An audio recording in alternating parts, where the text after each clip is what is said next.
Había un empresario que tenía muchísima economía, ya tenía edad, era mayor y tenía 3 hijos. Un día secuestraron a su hijo pequeño. Este empresario, por supuesto, se quedó en shock. Amaba muchísimo a su hijo. Y su mayor deseo era liberarlo. Pero ya era demasiado mayor, no podía ir a buscarlo. Por eso le dijo a su primer hijo: por favor, deja todo y ves y libera a tu hermano menor, que lo han secuestrado. Pero este primer hijo le dijo: no puedo, papá, estoy muy ocupado con las empresas, las corporaciones, las reuniones, no tengo tiempo. Entonces el padre, por supuesto, no se sintió bien, ¿no? Pero en ese momento el segundo hijo dijo: papá, yo voy a ir, yo amo muchísimo también a mi hermano y voy a buscarlo día y noche, voy a liberarlo, hasta que no lo libere no voy a parar. El padre se sintió muy contento de escuchar a su segundo hijo. Y por supuesto, todo lo que necesitara ese segundo hijo para liberar al hijo menor, el padre, si estaba en su mano, se lo iba a dar, ¿verdad? Porque ese segundo hijo estaba cumpliendo el mayor deseo del padre. En el pasaje de hoy vemos al Señor Jesús que está orando. Él ya iba a ir a la cruz y en ese tiempo tan importante el Señor estaba orando. Y por supuesto, Él estaría orando por algo valioso, por algo importante, ¿verdad? ¿Qué era eso? ¿Qué era eso de tanto valor que el Señor, antes de ir a la cruz, estaba orando por ello con todo su corazón? El mayor deseo de Dios es la evangelización del mundo. Que todas las personas puedan escuchar que Jesús es el Cristo. Aquellos que están sufriendo sin Dios y sin esperanza, que puedan estar conociendo que Jesús es el Cristo, el único y suficiente Salvador. Por eso, para cumplir ese mayor deseo, que es la evangelización mundial, el Señor, ¿qué es lo que utiliza? ¿A quién? A los discípulos. Por eso los discípulos tienen gran valor para Dios. Somos muy valiosos por su gracia. Y antes de ir a la cruz, Él estuvo orando por los discípulos. ¿Por qué somos tan valiosos para el Señor? Somos los que han quedado. Eso somos nosotros, nuestra identidad, los que han quedado. ¿Qué significa eso de los que han quedado? En Isaías 6:13, cuando estaban en un tiempo de destrucción, y no es que iba a terminar la destrucción, cada vez iba a ser peor, a Isaías, que estaba orando, el Señor le mostró, le dio un pacto, que aunque hubieran problemas, circunstancias, dificultades, Él, por su gracia, siempre tendría a los que han quedado, los remanentes. Es como un árbol, dice Isaías 6:13. Aunque ese árbol sea cortado, cuando un árbol es cortado queda un pequeño trozo, ¿verdad? Un tocón. Pero parece que ya ese árbol está muerto, que ya no tiene futuro, parece eso. Pero no. Dice que ese pequeño tronco, ese tocón, todavía tiene la raíz, ¿verdad? Y la raíz es el Evangelio. Y de ese pequeño tronco surge un brote de vida. Vuelve a crecer, vuelve a salir unas hojitas, ¿verdad? Y luego se convierte en un árbol. Y a través del árbol se puede formar y se va a formar un bosque.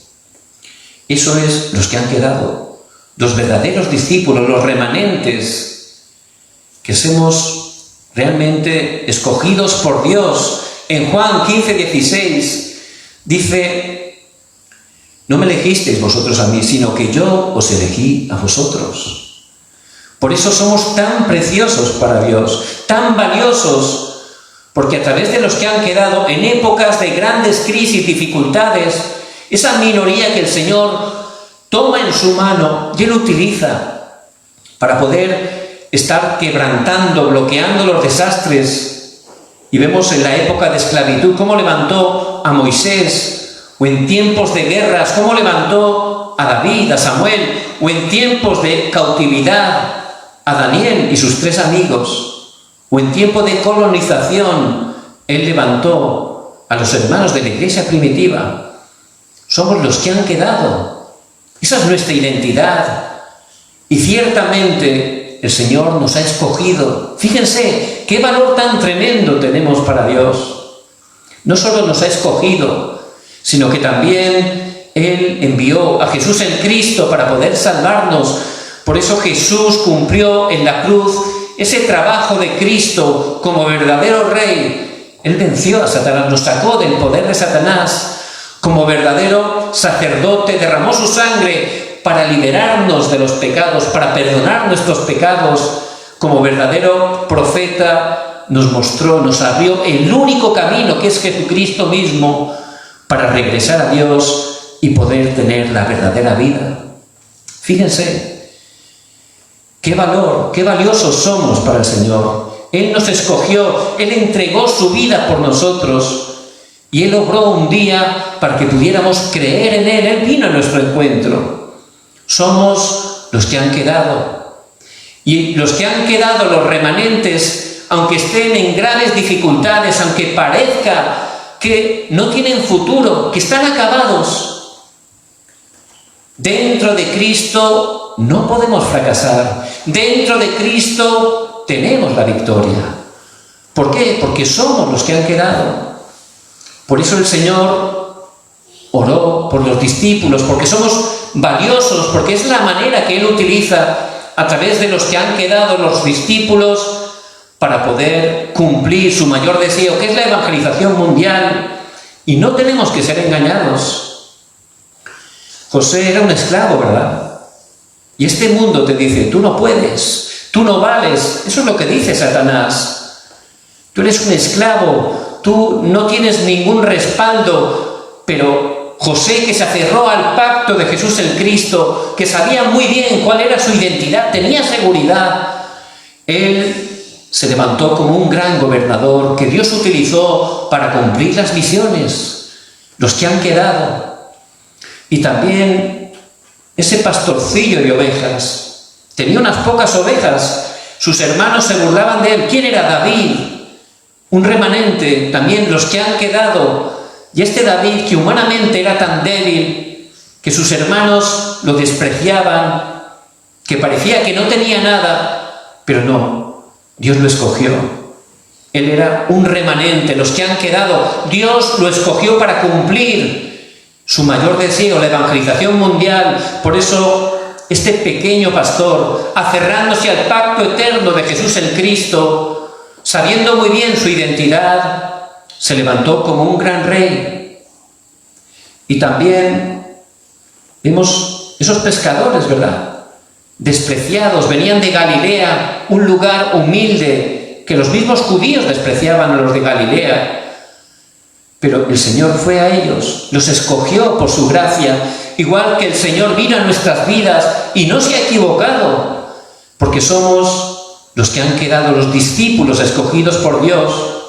Y no importa que este mundo nos diga que no vales, que no puedes, dentro del Evangelio, dentro del pacto de Jesús en Cristo, el Señor va a cumplir su plan absoluto a través de nuestras vidas. Por eso, a través de ese pescador que era Pedro, que parecía que no podía hacer nada, él pudo confesar. Esa confesión tan gloriosa: tú eres el Cristo, el Hijo del Dios viviente, Mateo 16, 16. Y a través de su vida, el Señor lo utilizó para transformar toda esa ciudad de Jerusalén. Por eso tenemos que saber cuál es el valor tan grande que tenemos. Por gracia de Dios, somos valiosos para Dios. Somos los que han quedado dentro del pacto de Cristo. No podemos fracasar, porque Él nos está utilizando para cumplir la evangelización mundial. Por eso el Señor oró por los discípulos, pero el Señor, que está a la diestra de Dios Padre, está intercediendo continuamente por nosotros, los que han quedado, porque Él está cumpliendo a través de nosotros la evangelización mundial. Por eso, para no ser engañados, como esos verdaderos discípulos que cada día se aferren a la palabra, cada día creyendo, editándose en la palabra de Dios, cuyo núcleo centro es Jesús el Cristo, tomando el pacto de Cristo a través de la fe cada día, ciertamente Dios nos va a dar la victoria. ¿Por qué el Señor nos estima tanto? ¿Por qué somos de gran valor para Él? Porque estamos en este mundo. Este mundo no es fácil, pero somos peregrinos. No solo los que han quedado, somos los peregrinos. En Hebreos 11:13 dice que somos extranjeros y peregrinos en este mundo. Vamos camino a nuestra patria celestial. Y el Señor, Él mismo, ora que no nos quiten del mundo, que estemos en el mundo, pero que el Señor nos guarde del mal, del maligno. Y el Señor nos quiere en el mundo. ¿Qué es el mundo? A través de la palabra vemos que hay 3 reinos. En primer lugar, el reino de Satanás, que aparece en Efesios 6:13, donde Satanás, con esos principados, potestades, esos espíritus de maldad. Y también está un segundo reino, el reino de este mundo, que también controla a Satanás, que es el príncipe de este mundo, que es un sistema totalmente engañoso que utiliza Satanás para llevar a la humanidad a la destrucción.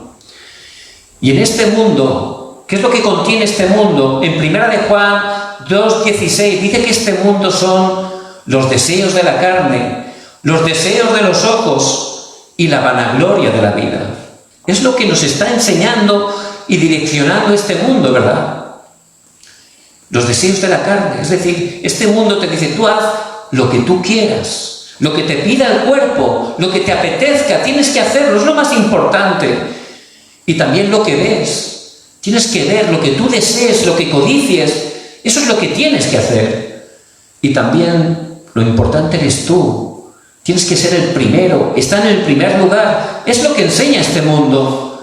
Pero eso lleva al desastre, totalmente. El hombre separado de Dios cayó en desastre. Génesis 3, no es nada. El hombre, buscando lo carnal, lo material, cayó en desastre. Génesis 6, no puede hacer nada realmente separado de Dios. Todo lo que hace no funciona. Y el hombre, buscando el éxito, buscando realmente la fama, fracasa grandemente, como nos muestra Génesis 11. Por eso este mundo es un sistema que Satanás utiliza, ¿para qué? Para hurtar, matar y destruir. Y nosotros a veces, ciertamente, podemos ser engañados por este mundo. Por eso el Señor nos dice que no amemos este mundo. ¿Por qué? Porque este mundo lo que nos enseña es totalmente algo que lleva a la destrucción. Pero muchos creyentes, su vida de fe no funciona. ¿Por qué? Piensan que a lo mejor solo escuchando un mensaje el domingo y quizás uno más durante la semana, podemos tener victoria. No, somos atrapados por el mundo. Empezamos a poner nuestros corazones en las cosas físicas, en las cosas materiales. Queremos vivir nuestra vida a nuestra manera.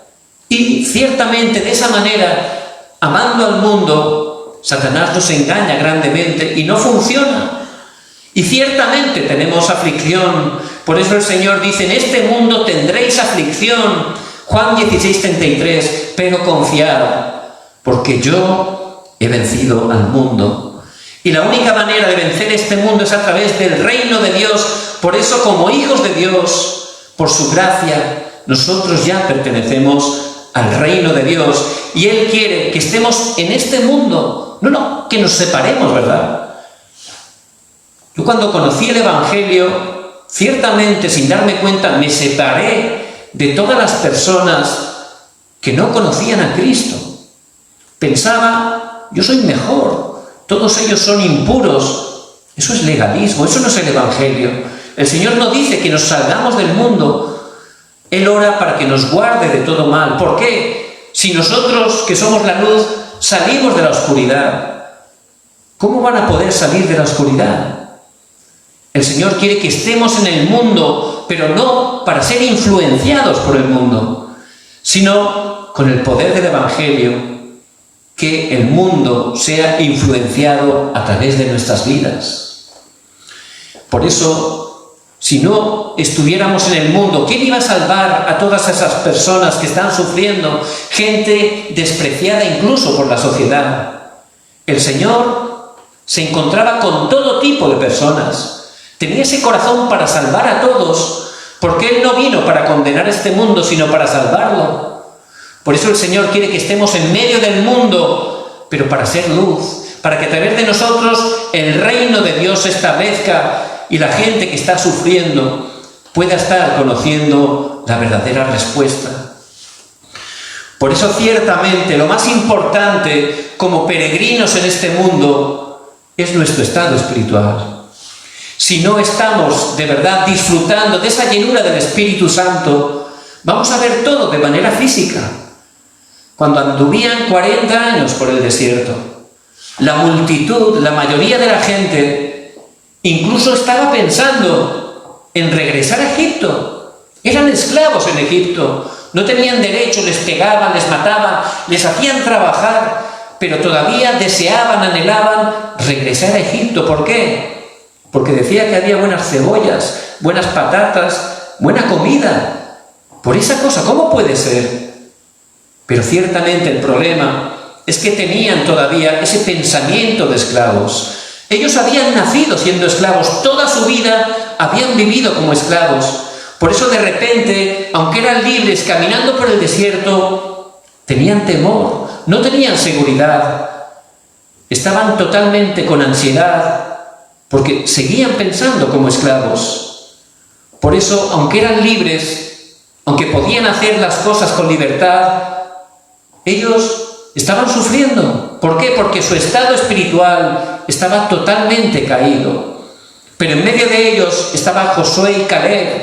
Ellos cada día en el tabernáculo tomaban la palabra de Dios, que es viva y eficaz y más cortante que una espada de doble filo. Cada día creían en la palabra y también estaban orando. ¿Cuándo? 24 horas. Porque esas luces del tabernáculo, el candelero, estaba alumbrando esa luz 24 horas, y esa tiene que ser nuestra oración.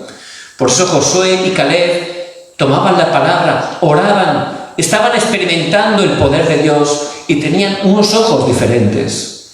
Ellos, el desierto era el camino de la bendición, era el momento donde Dios les daba para recibir sanidad, para cerrarse a las cosas importantes, porque su corazón no estaba en este mundo, su corazón estaba en su patria celestial. Ellos sabían que eran peregrinos, extranjeros en este mundo. Por eso ponían en primer lugar a Dios, oraban hasta el punto de poder tener ese poder espiritual. Y todo lo que veían, lo veían distinto. Cuando fueron enviados esos 12 espías, 2 de ellos eran Josué y Caleb. Al regresar de esa tierra prometida, 10 de ellos empezaron a quejarse, decían que era imposible conquistar la tierra. Empezaron a ver siempre las cosas negativas con unos ojos físicos. Pero Josué y Caleb eran distintos. Ellos estaban emocionados, agradecidos a Dios, porque en verdad esa tierra que el Señor les iba a dar era una tierra que fluía leche y miel.